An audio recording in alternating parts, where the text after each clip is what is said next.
আমি চলচ্চিত্র production manager Mohammad Abul Hossain. আচ্ছা আবুল ভাই, আপনি চলচ্চিত্রে কাজ শুরু করছেন কত বছর হলো? সম্ভবত 40 বছর উপরে। আপনার প্রথম কাজে কি চলচ্চিত্র ম্যানেজার ছিলেন নাকি? না, সহকারী ব্যবস্থাপক হিসেবে কাজ করার শুরু। এরপর ডে বাই ডে তারপর তারপরে সহকারী, মানে প্রধান সহকারী যেটাকে বলা হয়, যে ম্যানেজারের একান্ত সহকারী সেই হিসেবে কাজ করাতে আমি যথেষ্ট অল্প সময়ের মধ্যে আমি অ্যাডভান্স হতে পারছি। আল্লাহর রহমত, আমার জন্য কষ্ট হয়নি। আপনার জীবনের সবচেয়ে বড় ঘর কোনটা ছিল চলচ্চিত্রে কাজ করার সময়? না, প্রথম তো আমি সহকারী ব্যবস্থাপক হিসেবে যখন কাজ করি তখন আলমগীর পিকচার্স। দ্বিতীয় সময় এসে আমি প্রোডাকশন ম্যানেজার হিসেবে যোগ দিই সাদাত হোসেন বাদশা ভাইয়ের প্রোডাকশনে শাম পিকচার্স। তারপরে তৃতীয় টাইম আসছে যেরকম অমিবনী কথাচিত্র, প্রডিউসার মনোহর হোসেন দীপজল সাহেব। এই রাজীব ভাইকে আপনি কতদিন ধরে ছিলেন? না, রাজীব ভাইয়ের সাথে তো ফিল্মে আসার পর থেকে ওনার সাথে অনেক ছবিতে কাজ করা হয়েছে, অনেকগুলো ছবিতেই অনেক।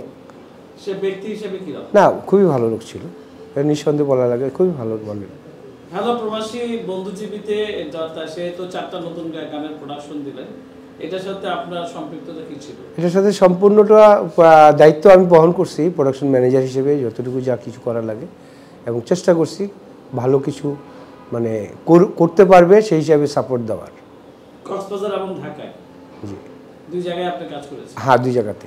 এই কাজের ব্যস্ততার মাঝে তো গান স্পিকারে যখন প্লে হয়েছে তখন কেমন লাগছে গানগুলো?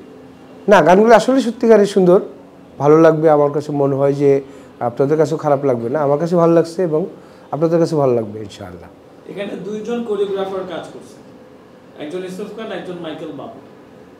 কাজ কি রকম লাগছে আপনার? না, দুজনের মধ্যে কাউকে ছোট করে দেখার মতো বিষয় না। বিষয়টা হলো যে সবাই সবার দিক থেকে ভালো করার চেষ্টা করে, যেমনটা আমিও ভালো করার চেষ্টা করি এবং চেষ্টা করি, এখনও অবধি করি, এবং আগামীতে যতদিন আল্লাহর রহমত বেঁচে থাকবো ভালো কিছু করার চেষ্টা করবো, ভালো কিছু মানে বলার, মানে যাতে ভালো মনে হয় যে কাজটুকু ওইটুকু করার চেষ্টা করব।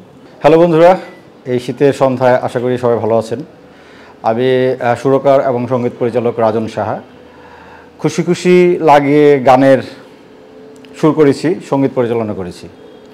প্রবাসী আমাদের ভাই, বন্ধু, স্বজন, গায়ক রাজীব আহমেদ। রাজীব ভাই, আপনারা সবাই ইতিমধ্যে তাকে চিনেছেন। আমার কাছে যখন আসলো ফার্স্টে, আমার মনে হলো যে তার গলায় দরদটা অনেক বেশি, মানে তার মায়া দিয়ে আমাদের সবাইকে জয় করতে পারবে।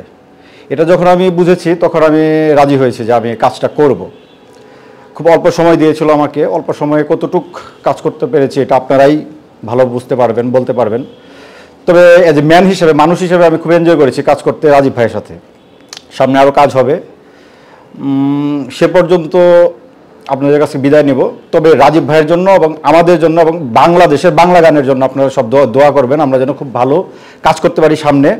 আপনাদেরকে যে যেখানেই থাকেন, পৃথিবীর সব জায়গায় আমি মনে করি যে বাংলা গান ছড়ে যাক, কারণ আমরা এই বাংলা ভাষার জন্য যুদ্ধ করেছি, আমরা বাংলাদেশকে ভালোবাসি এবং আমাদের বাংলাদেশে বাংলা গান নিয়ে আমরা অনেক দূর যাব, এটা আমরা